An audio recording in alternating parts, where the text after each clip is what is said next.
રાજ્યમાં ખાલી પડેલી જગ્યાઓને લઈ હસમુખ પટેલનું નિવેદન છે। સરકારમાં અને જે તે ખાતાની વડાની કચેરીમાં વર્ગની ખાલી જગ્યાઓ ભરવામાં આવશે। 5,554 જગ્યા ભરવા માટે જાન્યુઆરીના પ્રથમ અઠવાડિયામાં જાહેરાત કરાઈ હતી।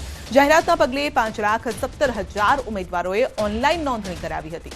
1 એપ્રિલથી સ્ક્રીનિંગ ટેસ્ટ પણ શરૂ થશે અને દરરોજ 4 સીટમાં પરીક્ષા લેવાશે।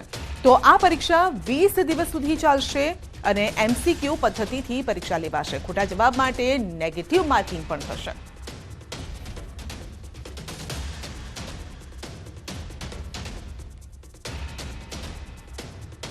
જે ગ્રુપ અને ગ્રુપ બી ની 5,554 જગ્યાઓ ભરવા માટેની જે ભરતી પ્રક્રિયા છે એની પ્રથમ તબક્કાની પ્રાથમિક પરીક્ષા જેને કહી શકાય કે જે સ્ક્રીનિંગ ટેસ્ટ છે તે ટેસ્ટ જે પરીક્ષા છે કોમ્પ્યુટર બેઝ એક્ઝામ છે તે એપ્રિલ મહિનાની 1લી તારીખથી શરૂ થશે અને આ પરીક્ષા 20 દિવસ સુધી ચાલશે।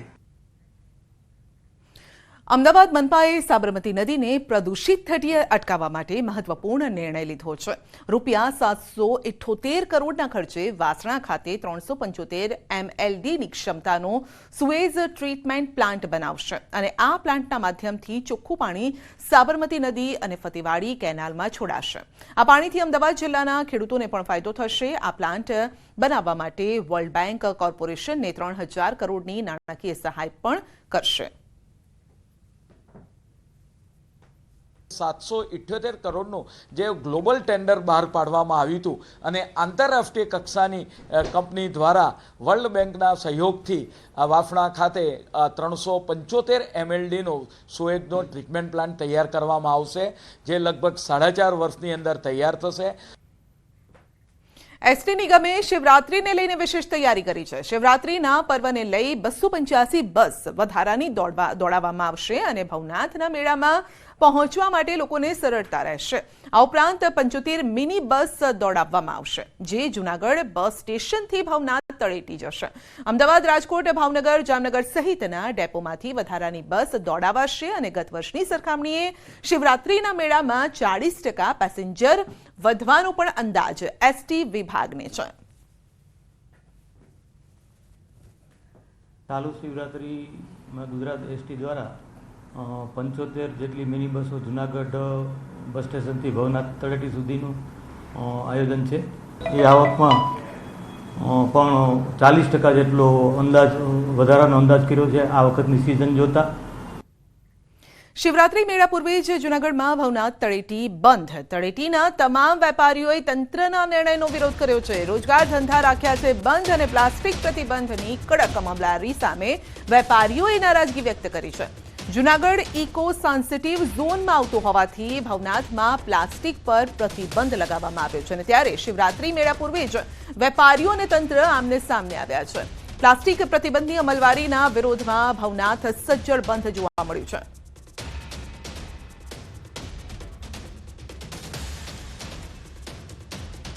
આજે અમે બધા ભેગા થઈને એક સંમેલન કર્યું છે કે સરકારશ્રીને અમારું નમ્ર અપીલ છે કે જે આ વસ્તુ છે અમે પ્લાસ્ટિક પણ અમે પણ પ્રતિબંધ જ કરીએ છીએ, જો કે અમે જબલા દેતા નથી અને અમે પ્લાસ્ટિકની એવી કોઈ પણ વસ્તુ પણ એવા વેચતા નથી, પણ જે વસ્તુ ઉપરથી પેકિંગ થઈ ગયેલી આવે છે તે ખોલીને વેચીએ તો એ માલ બગડી શકે છે અને અત્યારે આ તાત્કાલિક નોટિસના કારણે જે લોકોએ લાખોનો માલ ભરી લીધો છે મેળામાં દર વર્ષે ભરતા હોય તે લોકો પ્લાસ્ટિક સાથે માલ ભર્યો હોય તે લોકોનું શું?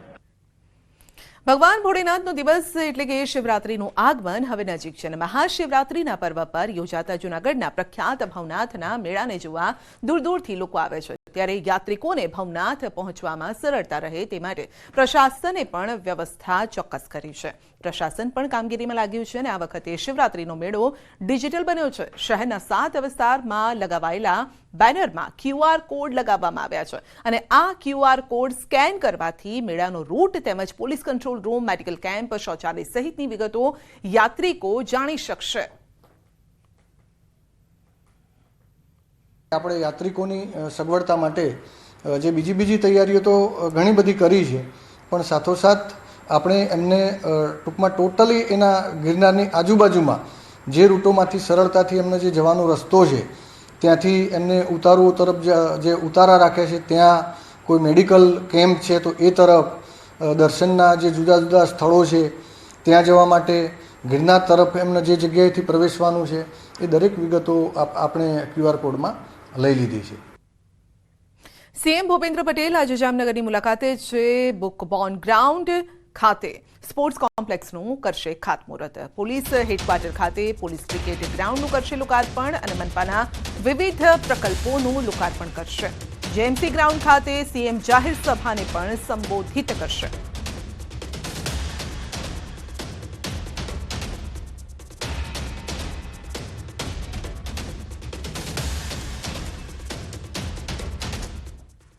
બોટાદ નગરપાલિકાના ચીફ ઓફિસર પર હુમલો થયો છે. આમ આદમી પાર્ટીના શહેર પ્રમુખ સહિત મહિલાઓના ટોળા સામે ચીફ ઓફિસરે ફરિયાદ નોંધાવી છે. રોડ તેમજ પાણી મામલે રજૂઆત કરવા ગયેલી મહિલાઓની ચીફ ઓફિસર પર ભ્રષ્ટાચારનો આરોપ લગાવી અને બોલાચાલી કરી હતી, જે દરમિયાન ચીફ ઓફિસરે પોતાના પર હુમલો થયો હોવાનો દાવો કર્યો છે. બોટાદ શહેર પોલીસે હાલ ફરિયાદ નોંધી વધુ તપાસ હાથ ધરી છે. અમે કંઈ સાહેબને કીધું નથી. અમે રજૂઆત કરી છે. સાહેબે મને એવું કીધું કે મારો મોબાઈલ શહેર પ્રમુખ લઈ ગયા. મારી પાસે મોબાઈલ મારો પોતાનો છે. હું એનો ફોનને ઈડ્યો નથી. ફોન એનો ન તૂટી જાય એટલા માટે ફોન મેં બાજુમાં મૂક્યો છે. કારણ કે મહિલાઓ છે, સંગઠનથી સાથે આવેલા છે. અને બોટાદની મહિલા એટલા બધા આ ચીફ ઓફિસરથી કંટાળી ગયા છે. પોતે ભ્રષ્ટાચારી છે. અમારી રજૂઆત પાણી પહેલા આપે, પછી રોડ બનાવીને ગટરો સાફ કરી દે. અમને ફાયરિંગની જરૂર છે. પાણી માટેના ગટરને રોડને ખોદીને રાખ્યું તે માટે આવ્યા છીએ. સાહેબને રજૂઆત કરી, સાહેબના રૂમમાં ગયા તો સાહેબ કંઈ સાંભળતા નથી. આમ થયા બધી બૈરાના મોઢા જોવે છે અને દાંત કાઢે છે. બોલવા માંડ્યા તો કહેશે હું પોલીસને બોલાવીશ. એક વિસ્તારનું ટોળું થોડુંક ઇરાદાપૂર્વક કાળુભાઈ રાઠોડ, શૌકત અલી, બીજો કોઈ છોકરો હતો અને 3-4 મહિલાઓ ગણતરીપૂર્વક હુમલો કરેલો તેની ફરિયાદ કરી છે. ખેડાના નડિયાદમાં બજારમાં જોખમી સ્ટન્ટનો વિડીયો વાયરલ થયો છે. બસ સ્ટેન્ડથી સંતરામ રોડ પર પૂરપાટ કાર હંકારી સ્ટન્ટનો વિડીયો વાયરલ થયો છે. ચાલતી કારમાંથી યુવક બહાર નીકળી સ્ટન્ટ કરતો જોવા મળ્યો છે. કાર પર નંબર પ્લેટની જગ્યાએ ઘાંઘોર પરિવાર ભરચક બજારમાં સ્ટન્ટ. ટ્રાફિક પોલીસની કામગીરી પર પણ સવાલ ઉભા થઈ રહ્યા છે. સંતરામ રોડ ટ્રાફિક પોલીસ ચોકીની સામે ટ્રાફિક પોઈન્ટ પાસેથી જ આ સ્ટન્ટ કરતી કાર પસાર થાય છે, પરંતુ કોઈની નજર તેના પર નથી પડતી અથવા તો તેના પર કોઈ કાર્યવાહી પણ નથી થતી, જેમાં યુવક જોખમી સ્ટન્ટ કરતો દેખાઈ રહ્યો છે. તો આપ જોઈ શકો છો કે રાતના સમયે ભર બજારે જ્યારે ટ્રાફિક પણ છે, રસ્તા પર લોકોની અવરજવર ચાલી રહી છે, તે સમયે જ આ સ્ટન્ટ કરી રહ્યો છે અને તેને જોનાર કોઈ નથી. ટ્રાફિક પોઈન્ટ પણ ત્યાં આવે છે અને તેમ છતાં કોઈ તેને રોકનાર નથી. કાર પર નંબર પ્લેટ પણ નથી જોવા મળી. હવે ટ્રાફિક પોલીસ કાર્યવાહી ક્યારે કરશે અને કેવી રીતે કરશે?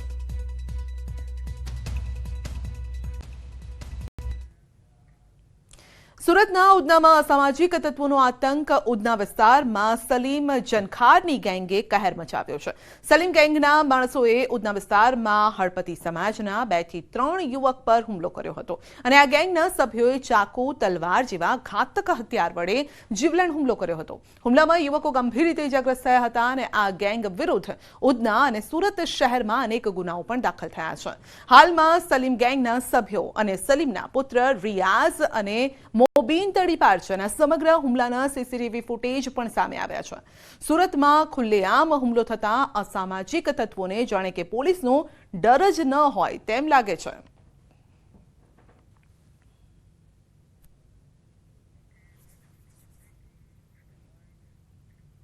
તો રાજકોટમાં અકસ્માતનો બનાવ બન્યો છે જે સીસીટીવીમાં કેદ થયો છે. સહકાર રોડ ત્રિશુલ ચોકમાં બન્યો છે આ બનાવ અને પૂરપાટ ઝડપે આવતી કારે ગુમાવ્યો છે કાબુ. કારની ટક્કરથી 2 વિદ્યાર્થી પણ ઘાયલ થયા છે, જ્યારે કે એક વૃદ્ધનું સારવાર દરમિયાન મોત નીપજ્યું છે. પોલીસે આરોપીની અટકાયત કરી છે. પૂરપાટ દોડતી કારે બાઇક અને રાહદારીને ટક્કર મારી.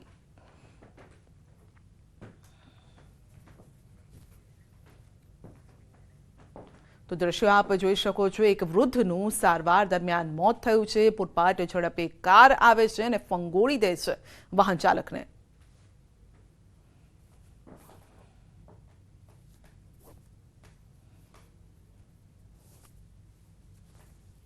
ઈજા થયેલી છે, જેમાં એક કુમકુમબેન કરીને છે જે ગાર્ડી કોલેજમાં અભ્યાસ કરે છે અને અહીંયા વાહનની રાહ જોઈને બેઠા હતા. તો ટૂંકમાં એક વોકરવાળા નલિનભાઈ ડબુભાઈ સિદ્ધપુરાનું ને ઉડાડતા એનું ડેથ થયેલ છે. ગાડીનો નંબર મળી ગયેલ છે અને એના પરથી આરોપી કોણ છે અને ગાડી કોની છે તેની શોધખોળ હાલમાં ચાલુ છે.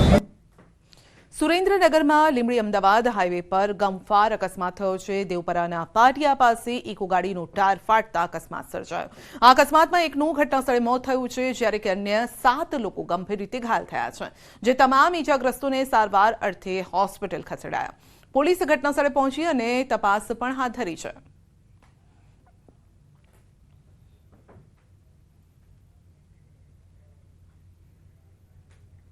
નવસારીના સિસોદરા પાસે સ્કૂલ વાન પલટી ખાઈ ગઈ. સિસોદરા કન્યા શાળાની વાન પલટી ખાઈ ગઈ.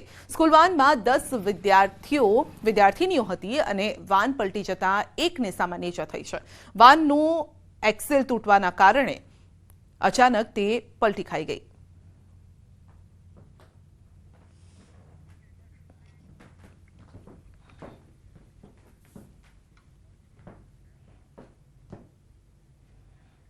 બુલેટિનમાં આગળ વધીશું નાનકડા બ્રેક બાદ.